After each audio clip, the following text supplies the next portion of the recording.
Right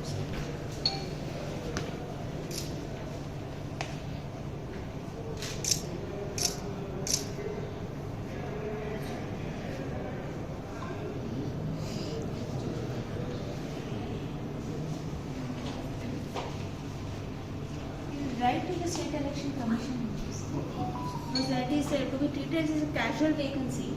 So casual vacancy ki sambandhinchi guidelines ఏంటంటే we have to actually conduct election, fill up that post, and then we have to go for the election of the chairman and the chairman.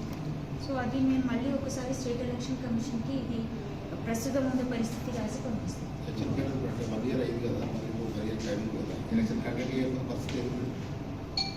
Election conduct చేయాలండి, చేసిన తర్వాతే casual vacancy చట్ట ప్రకారం casual vacancy కాబట్టి election conduct చేసిన తర్వాత chairman గారి ఎన్నిక జరుగుతుంది, అది ప్రొసీజర్. సో ఇది ఆల్రెడీ అప్పుడుండే పరిస్థితుల్లో మేము లెటర్ రాసాం, but all these days vice chairman గారు వాజ్ హోల్డింగ్ ద చార్జ్ కాబట్టి మళ్ళీ దానిపైన ముందుకు వెళ్ళలేదు. నౌ దట్ ఇది వాళ్ళ రిక్వెస్ట్ ఉంది కాబట్టి ఇది యాక్సెప్ట్ చేస్తూ we'll send it to the State Election Commission for further orders. వాళ్ళు నోటిఫై చేయాల్సి ఉంటుంది. Okay, thank you.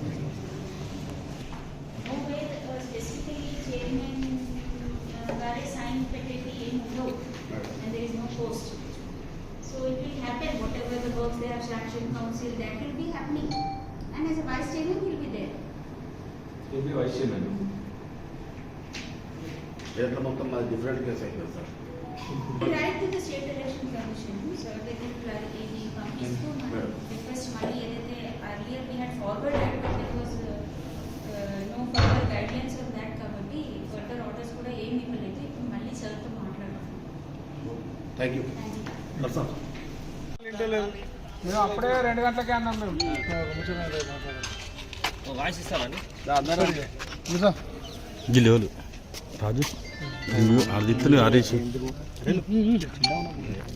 ఈరోజు మరి గత సంవత్సరం ఉన్న బోగస్ రావని చైర్మన్గా రాజీనామా చేయడం వల్ల నన్ను ఆ రోజున్న కలెక్టర్ గారు ఇన్ఛార్జ్ చైర్మన్గా నియమించినారు. మరి గత సంవత్సరం నుంచి అదే విధంగా కొనసాగుతూ వస్తున్నాను. నేను వైస్ చైర్మన్గా విధులు నిర్వహిస్తూ ఉన్నప్పుడు నాకు అదనపు బాధ్యతలుగా ఇన్ఛార్జ్ చైర్మన్గా నియమించారు. మరి ఇప్పుడు సంవత్సరం అయింది కావున మేడంకు రిక్వెస్ట్గా ఇప్పుడు ఎన్నిక జరిపించి చైర్మన్ని నియమించాలని చెప్పి కోరడం జరిగింది. నేను యథావిధిగా వైస్ చైర్మన్ బాధ్యతలు కొనసాగుతానని మేడం గారికి లెటర్ ఇవ్వడం జరిగింది. ఇప్పుడు ఎలక్షన్ బట్టి కార్యాచరణ ఏముంటుంది? వాళ్ళది ఏ విధంగా చట్ట ప్రకారం ఏ విధంగా ఉంటే ఆ విధంగా ఫాలో అవుతారు. అంటే ఇప్పుడు మీరు ఇన్ఛార్జ్ చైర్మనా లేకపోతే వైస్ చైర్మన్ సాగుతారు? ఇప్పుడు వైస్ చైర్మన్గా ఉన్నాను. మళ్ళీ తదుపరి కార్యాచరణ ఏంటనే వాళ్ళు తెలియజేస్తారు. నవ్వకు సార్.